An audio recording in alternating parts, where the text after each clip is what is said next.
oncológico y muchos sistemas, ¿sí? Todos estos endulcorantes se fermentan, no pueden ser absorbidos y nos distienden muchísimo. Entonces muchos de estos pacientes que tienen distensión o el bloating famoso que dicen los libros, pues es porque toman muchos endulcorantes. Hay que evitarlos. Quieren bajar de peso, pónganse a hacer ejercicio, comen menos azúcar, pero no tomen endulcorantes.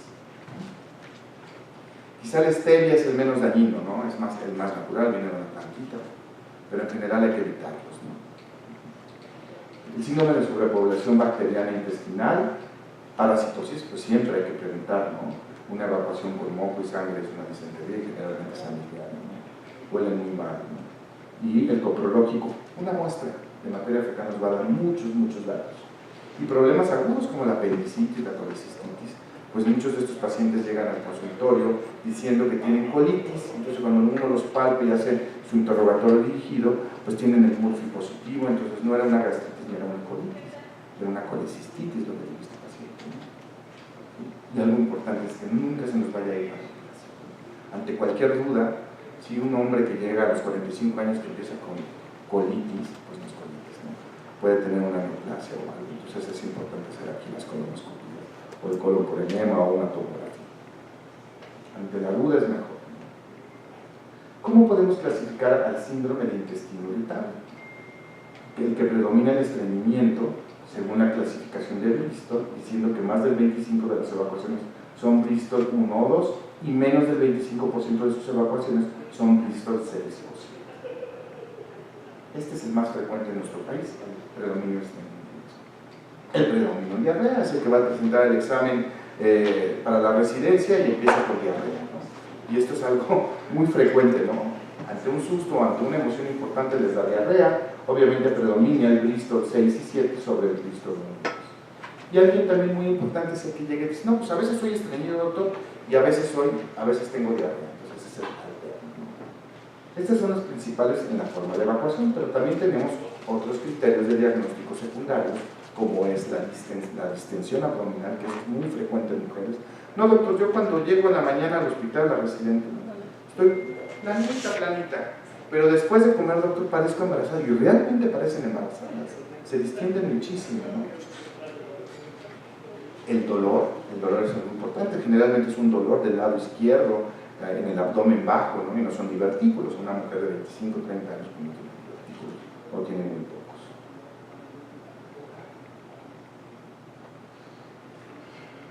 ¿Cuál en la fisiopatología del síndrome de intestino irritable sería el papel de la microbiota? Vamos a ver algunos datos. Con el paso de la década, desde 1950 que se empezaron a describir los primeros datos de trastornos funcionales digestivos, se relacionó mucho el síndrome de intestino irritable, sobre todo con problemas psicosociales. En la década de los 60s y 70s, la alteración de la motilidad, después se empezó a ver que había una hipersensibilidad visceral, una alteración en el eje intestino-cerebro. Posteriormente, en la década de los 90s, se vio que era algo genético también y que tenía que ver mucho con la serotonina y los receptores de serotonina, y que había mucha serotonina en el tubo digestivo y sobre todo dopamina y serotonina, quizá tanto o más que en el cerebro. Entonces tenemos dos cerebros, tenemos el cerebro digestivo y el cerebro que tenemos en el cráneo. Ya en esta década, como les dije al principio de mi charla, después del 2010, pues se ha hablado muchísimo de las infecciones, de la microbiota y de la disbiosis y de la dieta rica en FODMAPs, que son lo que estábamos hablando ahorita de los polisacáridos, monosacáridos, etc. Y de acuerdo a cada década se ha ido tratando el síndrome de intestino irritable. Si ustedes ven una receta mía o de cualquier gastroenterólogo de la década de los 90, es muy diferente a una receta actual. Ha cambiado muchísimo y han salido muchísimos productos, y cuando hay muchas cosas para una sola cosa, quiere decir que ninguna es tan efectiva ni eficaz.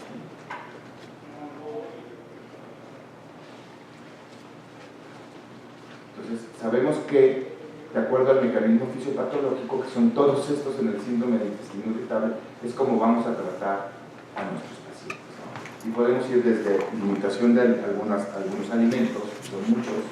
Yo siempre les hago un examen de biología a mis pacientes y les digo, la leche de la perrita, ¿para quiénes? Literal, se los hago así.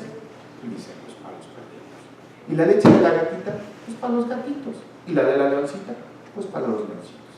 ¿Y la leche de la vaca para quién es? Para los becerritos, no es para los humanos. La leche, por definición, en la etapa adulta es mala. Punto. Evítela. Y ya si se van a tomar una leche light, descremada, deslactosada, pues mejor tomen agua de horchata sin azúcar. Es lo mismo. Es una leche ya tan llena de químicos que no nos va a funcionar bien. Aquí no se le antoja de repente en la noche cuando sobre todo tu mujer ya llegaste muy tarde porque estás trabajando, no, estás en la fiesta. Y no se te antoja un cerealito porque no hay nada más que cenar. Y como yo viví soltero hasta los 40 años, pues mi dieta principal era leche con cereal, ¿no? Aunque mi madre decía que era whisky con cereal, ¿no? Entonces, sí se antoja, pero no es lo adecuado, ¿no? Nos va a producir muchísimo reflujo, distensión abdominal, aunque sea deslactosada, ¿sí? Entonces, a mis pacientes les quito la leche.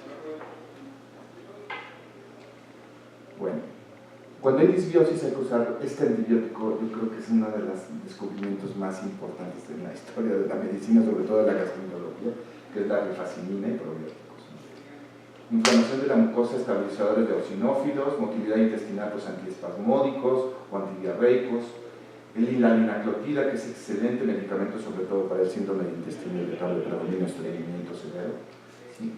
Hipersensibilidad visceral, sobre todo medicamentos que tengan que ver con la serotonina y neuromoduladores, igual que los antidepresivos. Y cuando tenemos alteraciones en la absorción de las sales biliares, sabemos que si no se absorben bien, nos pueden ocasionar alteraciones importantes a nivel de la digestión.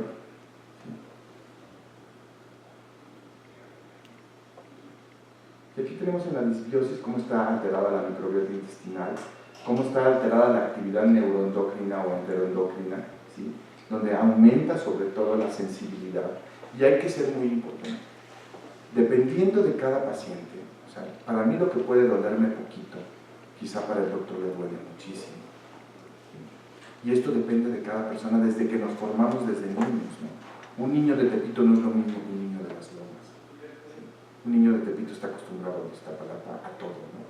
Y el niño de las Lomas, ¿no? Y el dolor puede ser algo tan subjetivo y tan difícil de medir, ¿sí?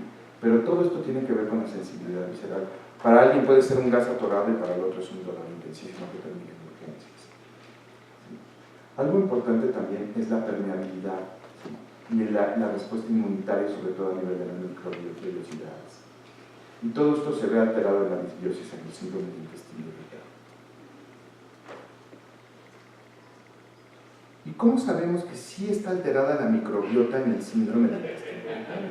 Bueno, porque tenemos diferentes tipos de estudios, un cultivado del aspirado duodenal, pruebas de aliento de glucosa y pruebas de aliento de lactulosa, donde está mucho más aumentado y alterado que en los controles, los que tienen síndrome del intestino irritable. Y esto está comprobado.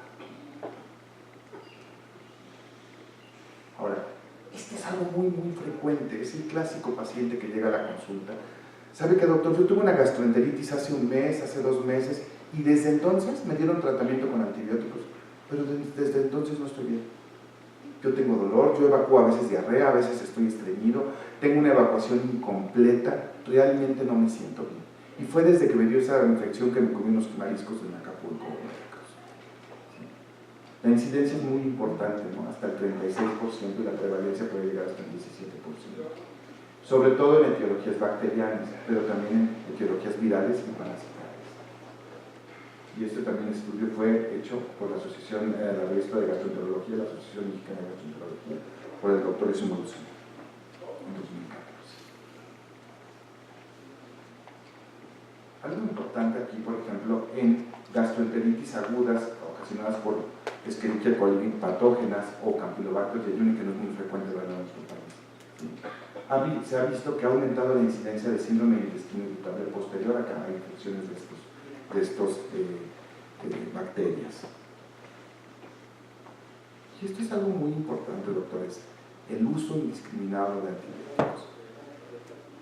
Si ustedes en pediatría ven un niño con diarrea que no tiene fiebre, que nada más tiene la diarrea y que se puede morir por la diarrea porque se puede deshidratar, ¿sí?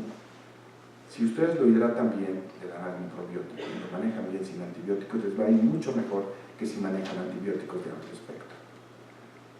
Los pediatras tienen sus indicaciones y también los adultos. Obviamente un paciente que llega con diarrea, vómito, fiebre altísima, y bueno, ese paciente se hay que darle un antibiótico de amplio espectro. pero el 80 o 90% de las gastroenteritis infecciosas no se deben tratar con antibióticos de tipo sistémico. Generalmente se autolimitan. Decía el doctor Naves en algún congreso hace muchos años, que en paz descanse, que es uno de los gastroenterólogos del español, que la gastroenterología era muy fácil. Yo no creo que sea tan fácil. Es la especialidad que maneja más órganos de todas las especialidades, ¿no? Porque desde la boca al alma pasamos por todos los órganos, por eso es tan fascinante esta especialidad. Pero decía que las diarreas se autolimitaban y que el 80% de su consulta eran diarreas. Entonces, no es que se autolimiten, hay que saberlas tratar, pero el usar antibióticos de amplio espectro pues nos va a causar más daño que beneficio, ¿no? Y aquí tenemos, por ejemplo, un análisis importante, ¿sí?, de la microbiota fecal, ¿sí?, en los pacientes que son normales y en los pacientes que tienen intestino irritable, ¿sí? Hay mucho mayor relación de finicutes y de bacteroides en estos pacientes que en los pacientes normales.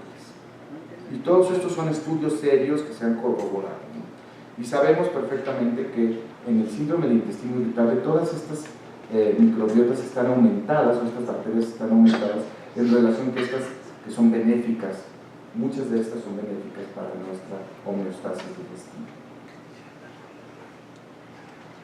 Aquí también tenemos una firma específica donde Clostridiales, bacteroides y Prevotella me suena como otra cosa, pero hay bacterias que ni siquiera conocemos cuando me reportan cultivos que en nuestra vida en la carrera nos la enseñaron ni en la especialidad, ¿no? Pero en el síndrome del intestino irritable están aumentadas de estas bacterias en los cultivos de heces. Por eso siempre es bueno. Hay muchos pacientes que, por ejemplo, llegan, pido el coprológico y el coprocultivo y me reportan Salmonella SP y nunca tuvieron fiebre, pero sabemos que una salmonela no es buena tenerla como microbiota, y así hay que darle tratamiento a fuerza, ¿no? Y ahora vamos al tema más importante: ¿qué es un probiótico? ¿Cómo funciona y cuáles son las indicaciones de la área?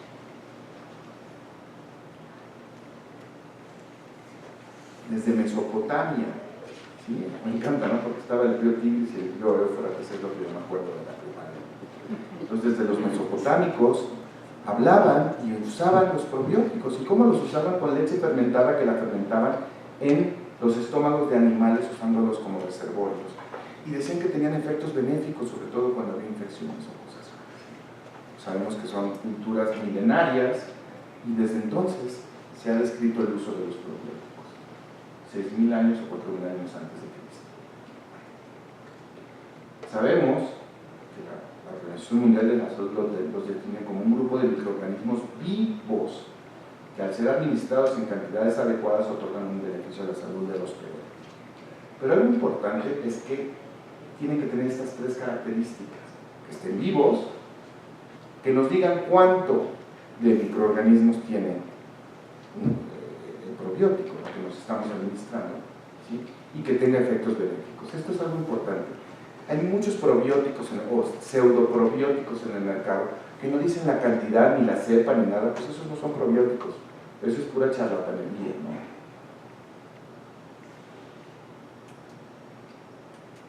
Son productos farmacéuticos, alimentos o suplementos, fórmulas infantiles o consorcios bacterianos que se definen con contenido microbiano de cepas específicas. Pero no son alimentos fermentados que no se definen como contenido microbiano, y tampoco el trasplante de la microbiota fecal, ¿sí? Entonces, los búlgaros que me daba mi abuelita no son probióticos, ¿no? Podrían funcionar como probióticos, pero no tenemos algo específico,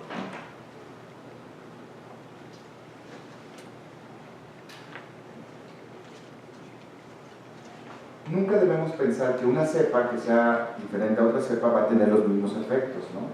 ¿Sí? La cepa de un probiótico se identifica con género, especie y la designación alfanumérica. Por ejemplo, Lactobacillus casei DN 114001. Entonces es importante que siempre tenga esto en nuestro producto. Ya hemos hablado que mejora la barrera epitelial, sobre todo en los mecanismos poco entendidos, incrementa la secreción de moco, que esto protege mucho a nuestro tubo digestivo, la secreción de péptidos antimicrobianos, y algo importante, la inmunoglobulina humoral por excelencia del tubo digestivo es la inmunoglobulina A, ¿sí?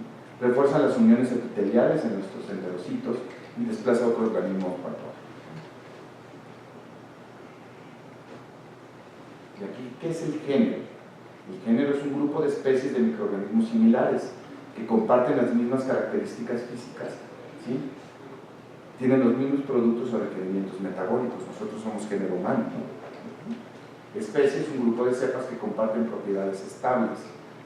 Y la cepa es la población de microorganismos que descienden de una única célula o de un aislamiento aminotípico. Esto es algo importantísimo para decir que algo que vamos a tomar es un probiótico. Si no tenemos todo esto, no es un probiótico y puede ser pura charla. Si ustedes van a una farmacia en Estados Unidos y ven probióticos, bueno, hay anaqueles y anaqueles y anaqueles. Y yo no creo que sean tan confiables, ¿no? Dependiendo del laboratorio y de la seriedad del laboratorio, es cómo podemos confiar del probiótico. Se han hecho múltiples resúmenes y múltiples trabajos de grupos de gastroenterólogos donde se ven que todos los probióticos deben, y no solamente de gastroenterólogos, infectólogos y de todas las especialidades, ¿no? Todos los probióticos deben identificarse por género, especie y cepa. Deben usar nombres actualizados, obviamente. Hay productos con nombres incorrectos o ficticios y todos los productos deben especificar el número de microorganismos al final del proceso de manufactura, ¿sí? Y algo importante es reconocer los eventos adversos de los probióticos. Tienen que ser microorganismos seguros, porque imagínense que yo me tomo un probiótico y no era probiótico, era un patógeno y entonces me da una gastroenteritis o alguna infección importante, ¿no? Todo esto debe ser la seguridad, no debe tener esto, ¿no? Sobre todo en la resistencia bacteriana se ha relacionado mucho el uso y abuso de microorganismos que no sean probióticos, pueden alterar las bacterias que viven con nosotros y hacer ciertas resistencias bacterianas. Y sus usos actuales son todos estos: prevención y diarrea asociada a antibióticos. Algo importante es que cuando demos un antibiótico por más de 5 días, usen un probiótico pero que no sea derivado de bacterias. ¿Por qué? Porque el mismo antibiótico va a matar al probiótico. Si yo mando levofloxacina con algún bifidobacterium o algo, seguramente lo va a matar. Entonces tenemos que usarlo con levaduras y ahorita vamos a hablar un poquito de eso.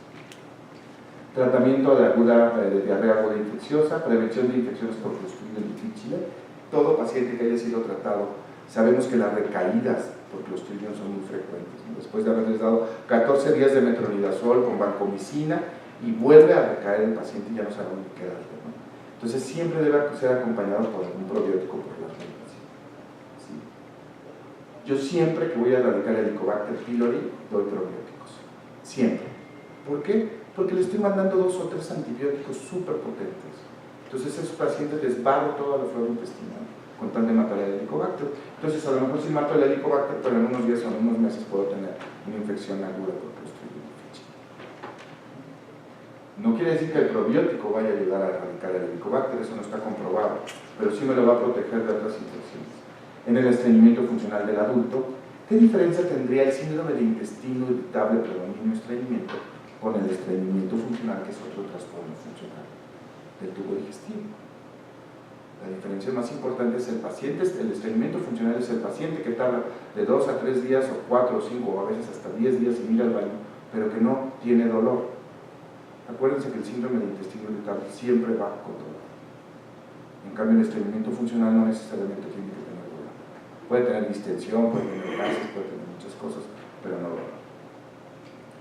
Pacientes con tratamiento de colitis ulcerativa crónica inespecífica o de Crohn o enfermedad inflamatoria intestinal, también siempre lo acompaña de probióticos. Y en el tratamiento de la encefalopatía hepática, porque sabemos que mucha de la fisiopatología de la encefalopatía tiene que ver con la sobrepoblación bacteriana y bacterias que son deleterias para el paciente cirrótico, ¿no?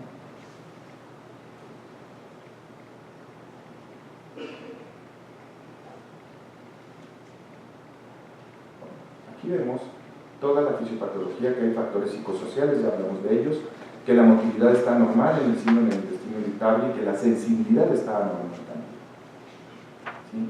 Que puede estar predispuesta a la infección microbiana, la intolerancia a ciertos alimentos, la permeabilidad intestinal también está alterada, ¿sí? Y la actividad inmune también del tubo digestivo está alterada. Todo esto es la fisiopatología del síndrome del intestino irritable.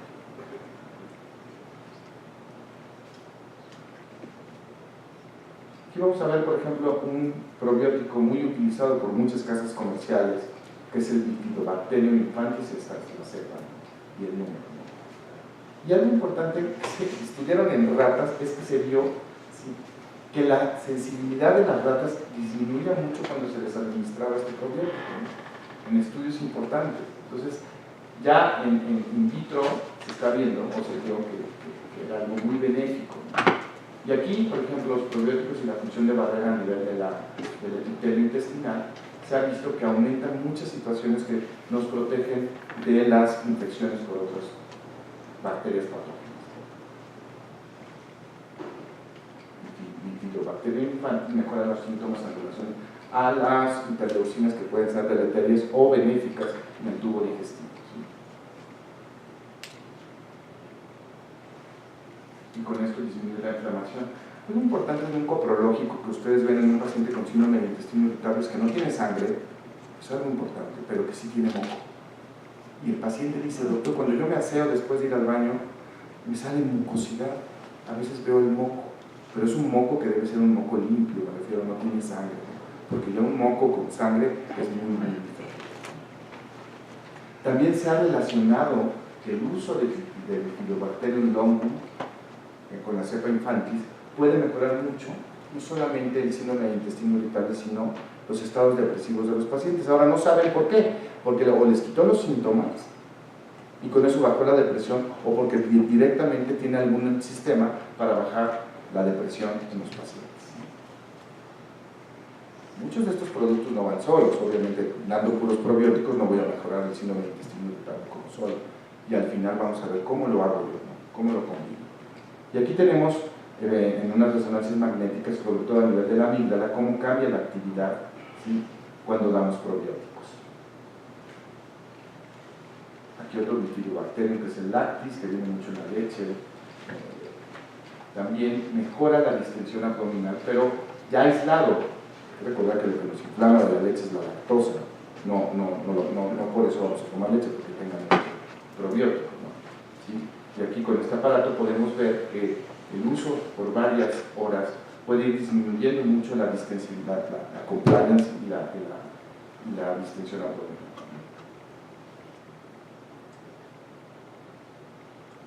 También aquí se hizo este estudio de distensión abdominal, que es de lo que se quejan sobre todo muchas mujeres, y que el uso de probióticos mejora muchísimo esta distensión abdominal, y generalmente es vespertina, y es muy, muy importante la incidencia después de la comida.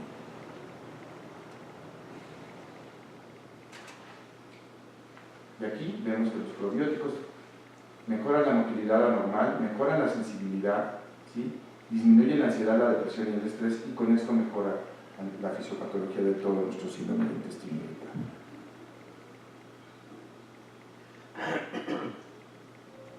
Algo importante es que todas estas combinaciones de probióticos podemos darlos combinados. Hay casas comerciales que combinan varios de ellos, que pueden tener prebióticos también, que son todo el sustrato que necesitan nuestros probióticos para llegar vivos a donde queremos que lleguen vivos, ¿sí?